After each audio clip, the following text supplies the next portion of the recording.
오늘 여러분들과 함께 창세기 우리 18장 말씀을 우리 같이 이제 읽고 묵상해 보려고 하는데요. 여기에서 이제 여러분과 함께 생각해 보고 싶은 질문이, 첫 번째 질문이 뭐냐면, 왜 사라는 웃었을까라고 하는 이거예요. 왜 사라는 웃었을까? 자, 우리 오케이. 12절에 이렇게 이야기합니다. 11절, 아브라함과 사라가 나이가 많아 늙었고 사라에게는 여성의 생기가 끊어졌는지라. 근데 하나님께서 사라에게 아들이 있을 것이다 라고 하는 말을 듣고 왜 사라는 속으로 웃었을까? 왜 웃었을 것 같아요? 우리 아이들 나이를 많이 먹었는데 아이가 생긴다고 하니까 웃었다. 그죠? 네, 너무나 정답인 것 같아요. 그래서 보통 우리가 생각을, 우리 하는 어떤 감정은, 우리가 보이는 어떤 태도는 그 마음 속에 어떤 생각이 숨어 있는지를 알려주거든요. 그래서 한번 생각을 해봤어요. 왜 사라가 웃은 그 웃음의 그 밑에는 어떤 마음이 있을까? 어떤 마음이 숨겨져 있을까? 금방 우리 친구가 이야기한 것처럼 나이가 많이 먹었고 그 다음에 생리가 끊어진 나에게 하나님께서 아들이 생길 거라고 이야기한 거예요. 그러니까 사라의 생각에 나이가 많으면, 생리가 끊어지면 이게 자연 현상으로 이것은 아이를 가질 수 없는데, 아이를 갖는다고 하니까 사라가 웃는 거죠. 그래서 그 마음속 깊은 곳은 뭐냐면, 하나님이라도 자연 현상을 거스를 수는 없다. 하나님이라도 자연적으로 완전히 죽은, 생리가 끊어진 불임 상태의 여인은 아이를 낳게 할 수 없다. 하나님에게도 불가능이 있다라고 생각을 했던 거죠. 그런데 바로 하나님께서 맞받아쳐가지고 하나님께서 이야기하시기를, 왜 사라가 웃니? 라고 하면서 13절에 여호와께서 아브라함에게 이르시되 사라가 왜 웃으며 이르기를 내가 늙었거늘 어떻게 아들을 낳으리오 하느냐. 그리고 14절, 여호와께 능하지 못한 일이 있겠느냐라고 이렇게 이야기합니다. 그러면서 이 사건을 통해서 사라는 자신의 신앙, 하나님과의 걷는 걸음에 굉장한 한 걸음을, 큰 보폭을 내딛으며 신앙의 더 깊은 곳으로 사라를 인도하게 되는데, 오늘은 한번 사라의 눈으로 우리 하나님께서 처음에 아브라함과 사라를 불렀던 그때부터 한번 생각을 좀 해보았으면 좋겠습니다.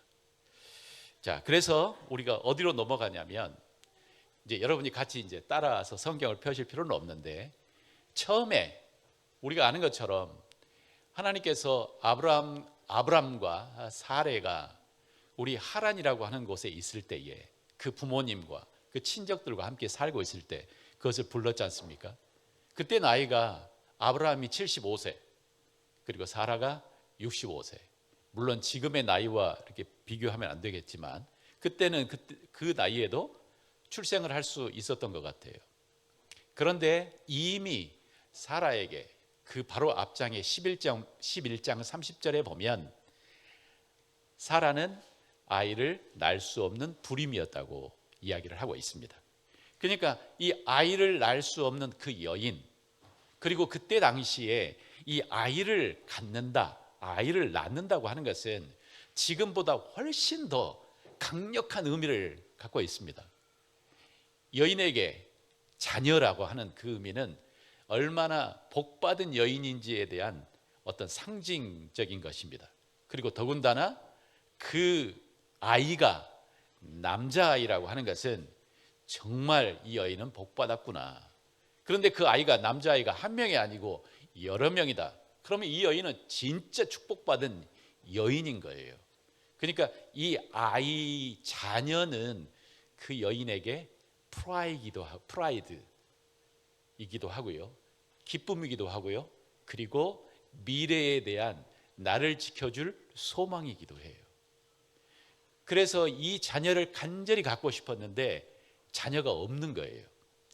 그리고 그때에 하나님께서 창세기 12장에 그 남편을 통해서 하나님께서 이야기를 하십니다. 내가 너에게 하나님께서 자손을 주겠다. 그리고 너를 통해 큰 민족을 만들겠다. 너를 복주겠다라고 이야기하시는 거죠. 그러니까 여러분들은 어떻게 생각하세요?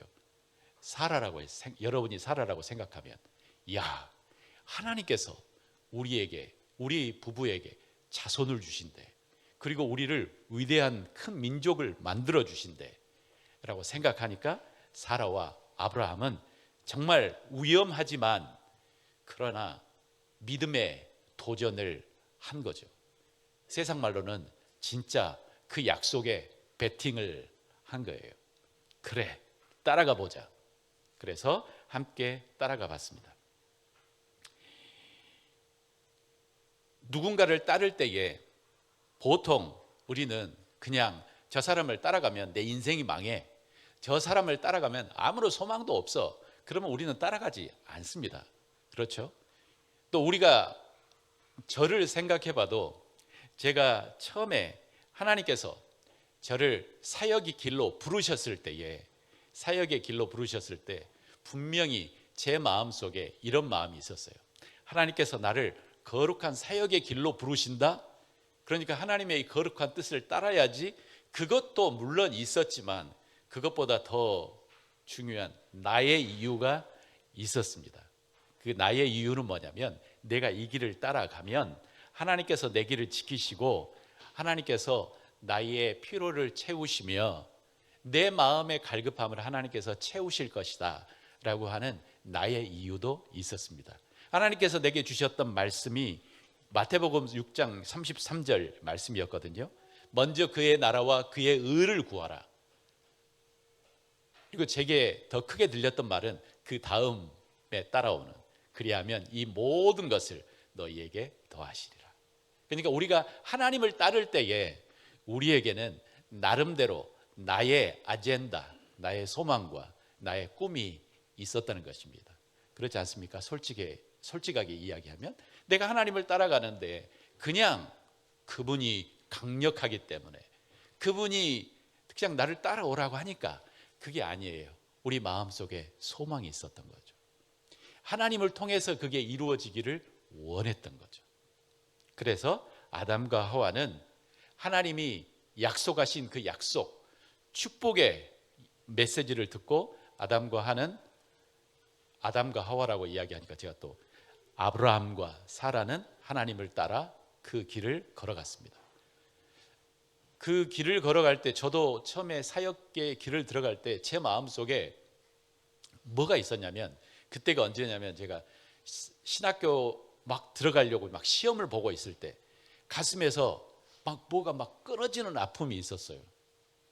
이게 뭐냐면, 더 이상 이제 나는 돈을 벌 수가 없구나 라고 하는 이 아픔이 있었어요. 그리고 더 이상 내가 원하는 것을 할 수 없을 수도 있겠다,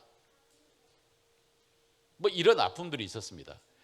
아브라함과 사라한테도 약간 그런 것이 있지 않았을까? 내가 내 가족과 친척을 다 떠나야 되는 거구나. 그리고 내가 알지 못하는 정말 어떤 땅으로 내가 가야 되는 거구나. 그래서 내가 버려야 될 것, 그렇지만 내가 분명히 소망하는 것을 이루어 주시겠다고 하는 그 약속을 따라서 따라갔던 거죠. 자, 여러분들이 아담과 하와라면 어떤 기대가 있었을까요? 여러분이 아브라함과 사라라면 어떤 기대가 있었을까요? 여러분들이 사라라면 내가 그곳에 가면 하나님께서 나를 임신하게 하시고 애를 낳고 또 얘를 낳고 그 다음에 땅을 더 사고 점점 해서 우리 가족이 늘어나리라 라고 생각을 하지 않았겠습니까? 그것을 기대하면서 따라왔으니까. 그런데 우리가 성경을 읽으면서 우리가 아는 것은 어땠습니까? 그 아버지와 친척과 그 본토를 떠난 그 이후 거의 10년이 되는 그때까지 아무런 땅도 없었고 자손도 없었고 그렇게 어떤 정말 외지에서 외국인으로서 나그네로서 그렇게 살아야 하는 그 시간이 10년을 보낸 거죠. 그 10년을 보내면서 그 아브라함과 사라의 그 마음에 어떤 마음이 들었을까? 하나님을 향한 어떤 마음이 들었을까? 궁금해집니다. 10년이 지난 그때에 이제 사라는 더 이상 65세가 아니고 75세가 됩니다. 어쩌면 우리나라 현재 우리 나이로 30대 초반이었던 어떤 여인이 40대가 되는 것이고, 이제는 더 이상 아기를 갖기에 불가능한 어떤 나이가 되는 것을 보면서 마음이 굉장히 조급해지지 않았을까요? 그런데 그때 하나님께서 자신의 남편을 통해서 뭘 보여주시냐면 창세기 15장에 아브라함을 데리고 하늘을 보여주시고 수많은 별들을 보여주시면서 너의 자손들이 이렇게 많아지리라 하고 또 약속을 또 하신 거예요. 그러니까 사라가 그 초조한 마음에 이제 인간의 계획을 합니다. 이 소망을 품고 있는데 이 소망이 너무 길어지면 사람들의 마음은 초조해지는 것 같아요. 그리고 그 초조한 상태에서 사람의 방법으로 하나님의 뜻을 이루려고 하는 어떤 계획을 만드는 것 같습니다. 그래서 그의 몸종이었던 하갈을 통해서 자녀를 낳게 하고 이제 이 자녀를 통해서 그 뜻이 이루어지리라 라고 사라가 생각을 했던 거죠. 그때 당시에 그 문화에서 자신의 몸종을 주인에게 주고 그리고 그 주인을 몸종을 통해서 난 그 아이는 누구 아이냐면 그 몸종의 아이가 아니고 법적으로 주인의 아이가 되는 것입니다. 그리고 그 주인의 그 아이를 통해서 이제 대를 이어가는 것이 그때 당시의 법이었는데 뭔가 이게 삐뚤어진 것 같아요. 이 사람의 방법과 계획은 늘 허점이 있습니다. 그래서 무슨 이유인지 정확하게 성경은 이야기하고 있지 않지만 하갈이 임신하고 난 후에 하갈의 태도가 바뀌었어요. 그죠? 성경을 읽어보면 하갈의 태도가 바뀌었어요. 그리고 그 바뀐 태도가 뭐냐면 자신의 주인이었던 사레에 대해서 매우 불공손하게 그 다음에 업신여기는 그런 태도를 갖게 한 거죠. 그래서 왜 이런 태도가 있었는지 잘 모르겠어요. 갑자기 아브라함이 하갈을 정말 사랑하고 정말 기뻐하고 막 임신했으니까 너무 기뻐서 갑자기 하갈이 생각의 태도가 샥 바뀌었는지 모르겠습니다. 그래서인지 정말 그 성경에서 사라는 순종적인 여인의 대명사거든요. 순종적인 여인, 정숙한 여인의 대명사인 사레가 갑자기 확 돌변을 합니다. 어떻게 돌변하냐면 그의 몸적인 하갈을 핍박을 합니다. 그죠? 그의 몸적인 하갈을 핍박을 하고 그 다음에 고통스럽게 해서 그 핍박에 하갈이 그 임신한 몸을 이끌고 도망갈 정도로 핍박을 하는 거예요. 그러니까 이 아무리 착한 사람도 그 소망의 끈이 끊어지는 그때에 뭔가 이렇게 힘들게 하잖아요. 그러면 눈이 확 도는 것 같아요. 이런 거 있잖아요. 어렵게 내가 아이를 갖게 됐어요. 그런데 그 아이를 너무 내가 잘 챙기다 보니 아이가 살짝 질서도 없고 그 다음에 어른들을 공경할지도 모르고 그 다음에 자기 마음대로 하는 그 아이에게 다가와서 옆에 사람이 뭐라고 하면 그 부모가 보통 반응을 하는 게 아니에요. 무섭게 반응해요. 감히 어떻게 해서 얻은 아이인데 그렇게 할 수 있어요. 약간 이런 느낌이 아닐까. 아니면 어떤 동물에게 배고파 정말 죽을 정도로 배고픈 어떤 동물이 있는데 그 동물에게 제가 한번 고양이한테 그래 봤거든요. 고양이가 길거리 고양이에요. 뼈만 앙상하게 남은. 근데 그 고양이에게 저희 아버님께서 캔을 까가지고 주셨어요. 그래서 나는 그 캔을, 그 날카로운 캔 조각이에 혹시 다칠까봐 그것을 그릇에 옮겨주려고, 저의 의도는 그 캔을 딱 들어서 했는데 그 고양이의 눈빛이 와, 무섭더라고요. 그러니까 이 소망이 점점 좌절되며, 그리고 그 소망 때문에 우리의 마음이 초조하게 되고, 그리고 이것이 어느 순간 나에게 붙잡아야 될 나의 절박함이 되면 우리의 태도가 그렇게 변할 수도 있겠다.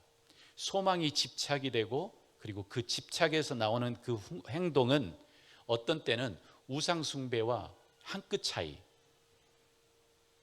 그러니까 그런 상태가 됩니다. 그래서 지금 사라한테는 하나님께서 주신다고 하는 그 약속을 듣고, 정말 그 소망을 듣고 길을 떠났는데 10년이 지나고, 어느 순간 10년이 지나는 그때까지 아무런 소망의 약속도 없고, 그 다음에 소망을 주신다고 하는 내게 임신의 끼도 없고, 또 그리고 자기 나름대로 그것을 해결해 보려고 하가를 통해서 임신을 하게 했지만 그 몸종은 자신을 업신여기고 하는 그 상태의 절망 속에 사라가 빠지지 않았을까라고 생각하는 거죠. 이 여인의 그 마음이 조금 이해가 되는 것 같아요. 이 여인의 절박함이. 그러다가 창세기의 16장, 이게 하갈 사건이 나오거든요. 그 후로부터 13년 동안 약간 침묵 상태가 있어요. 이 말은 하나님이 중간에 나타나시는 게 없어요. 침묵 상태가. 그리고 이제 어느 때가 되냐면 사라가 90살이 되는데 하나님께서 비로소 나타납니다. 이 90살이 되는 이때가 언제냐면 그동안 가지고 있었던 그 소망, 자녀를 갖게 될 거라고 하는 이 소망이 완전히 포기되는 상태, 완전한 포기 상태. 자신이 아이를 가질 생리학적으로, 자연적으로 아이를 가질 수 없는 완전한 포기 상태, 완전한 내려놓음 상태에 사라와 아브라함이 도달하게 되는 것입니다. 왜 하나님께서 아브라함과 사라를 100세까지 90세까지 기다리게 했는지는 우리는 잘 모릅니다. 그러나 우리가 추측해 볼 수 있는 것은 이 때를 통해서 하나님께서 이 두 사람에게, 특별히 사라에게 해주고 싶은 메시지도 있었고 의도도 있었다는 것이죠. 우리가 정말 소망하고 갈망하는 무언가 있어요. 우리 각자마다. 그리고 그것이 정말 주님 안에서 이루어지기를 원해요. 그런데 내가 기대하는 그 시간이 이루어지지 않아요. 그리고 그 시간은 길어져요. 그리고 그 소망이 점점 절망이 되고, 그리고 그 소망이 점점 어떻게 되냐면 포기 상태가 돼요. 아, 이것은 안 되겠구나. 이것은 하나님도 어쩔 수 없겠구나. 이것은 하나님도 도와주실 수 없는 거야 라고 내 마음속에서 점점 포기 상태가 되는 것 같아요. 바로 그때에 이제 하나님께서 등장하시는 거죠. 내가 정말 꼭 붙잡고 있었던 것을 내려놓는 그때에 하나님께서 등장하시며 하나님께서 너에게 1년 후에 자녀가 태어날 것이다 라고 하나님께서 이야기하십니다. 그리고 그 이야기를 들었던 사라가 웃었습니다. 야, 이것은 불가능한 일이야. 나는 이미 그 기대에 껐어. 나는 이미 그 기대감 다 꺼버렸어. 나는 더 이상 기대하지 않아. 그때 하나님께서 이야기하시는 거예요. 참 하나님은 신기하게 일하시는 것 같아요. 하나님은 내가 원하는 대로 일하시는 게 아니고 하나님의 타이밍과 하나님의 방법은 다른 것 같아요. 그때에 우리가 어떤 그 기간을 어떻게 가져가는지가 정말 중요한 것 같아요. 내가 기대했던 것, 어떤 것은 하나님께서 내게 약속하셨던 것들이 내가 원하는 시간에 이루어지지 않을 때, 긴 기다림이 있을 때 우리는, 어떤 사람은 실망하고 좌절하여서 하나님 없다라고 하나님을 떠날 수도 있고, 어떤 사람은 하나님을 반항할 수도 있고, 어떤 사람은 교회에 나오고 하나님을 믿는 것 같지만 마음속 깊은 곳에는 하나님도 불가능한 게 있다 라고 하며 인생을 그냥 접으면서 그렇게 살아갈 수도 있고, 이렇게 되는 것 같아요. 그러다가 오늘 본문은 이 말씀에 하나님께서 등장하시며 하나님께서 사라한테 아들을 주실 것이다 라고 하나님께서 이야기를 하십니다. 그리고 21장 5절, 21장 넘어가서 이제 하나님께서 사라한테 아이를 주는 이야기가 나옵니다. 21장 4절에 그 아들 이삭이 난 지 8일 만에 그가 하나님이 명령하신 대로 할례를 행하였더라. 아브라함이 그의 아들 이삭이 그에게 태어날 때에 100세라. 6절 사라가 이르되 하나님이 나를 웃게 하시니 듣는 자가 다 나와 함께 웃으리로다 라고 이야기하고 있습니다. 그러니까 18장에서 사라가 웃었던 웃음과 21장에서 웃은 웃음과는 전혀 색깔이 다른 거죠. 18장에서 웃은 웃음은 이건 완전한 낙심 가운데 포기 상태에서 그럴 일은 없을 거야 라고 하는 절망 가운데 웃었던 그 웃음이라면, 21장에서 웃는 그 웃음은 정말 하나님 안에는 불가능이 없구나, 하나님이 진짜 살아계시구나, 하나님이 하신 약속은 진짜 내 생각과 내 방법과는 달리 이루어지는구나 라고 하는 것을 깨닫는 그 웃음이라는 것입니다. 사랑하는 형제 자매 여러분, 우리가 살아가며 내 뜻대로 되지 않고 내 소원대로 되지 않을지라도, 그래서 우리가 뭘 해야 되냐면, 믿음의 사람은 붙잡고 있어야 될 게 있어요. 그 붙잡음이란, 하나님은 좋으신 분이다, 하나님은 약속의 하나님이시다 라고 하는 이것은 우리가 붙잡고 있어야 되는 거예요. 비록 내가 생각하는 것처럼 이루어지지 않을지라도 하나님은 하나님의 때에 하나님의 약속을 이루신다 라고 하는 거죠. 이 소망에 대해서도 한번 생각해 볼 부분들이 있습니다. 이 하나님께서 이 아브라함과 세라에게 약속을 하실 때 그 약속들이 우리가 이 성경을 보면 조금씩 구체화되는 것을 볼 수가 있습니다. 처음에는 너에게 자손을 주리라 라고 이야기했다가 15장에 와서는 그 자손이 네가 입양한 사람이나 네 주변에 있는 사람을 통해서 흘러가는 게 아니고 아브라함의 너의 씨를 통해서 주어진 그 자손이 그 자손이다 라고 이야기하다가 이제 18장에 와서는 매우 구체적으로 이 자손은 사라를 통해서 출생할 것이고 1년 후에 출생할 것이다 라고 이야기합니다. 하나님께서 주시는 소망은 이런 것 같아요. 처음에는 커다란 그냥 한 그림, 하나님께서 너를 축복하실 것이다. 그러나 우리가 그 하나님과 동행하면서 이것은 조금씩 구체화됩니다. 하나님께서 요셉에게 이렇게 축복하십니다. 요셉에게 꿈을 주시고 별들이 그리고 집단들이 자신에게 절을 하는 것을 보여주는 꿈을 주었습니다. 그때는 이 꿈이 무엇인지 잘 몰랐어요. 굉장히 구체적이지 않았어요. 그러나 그 삶을 걸어가며 그것들이 구체적으로 이루어지는 것이 바로 하나님께서 인도하시는 방법이다. 그리고 또 하나는 아브라함과 사라가 갖고 있었던 내가 이 아이를 가지면 내 삶은 진짜 행복해지리라 라고 하는 그 처음에 가지고 있었던 그 태도를 하나님께서는 그 과정을 통해서 바꾸십니다. 그래서 이 아이에게 집중하지 않게 하시고 그 소망의 그 길을 가며 그의 마음이 하나님께 집중하게 만듭니다.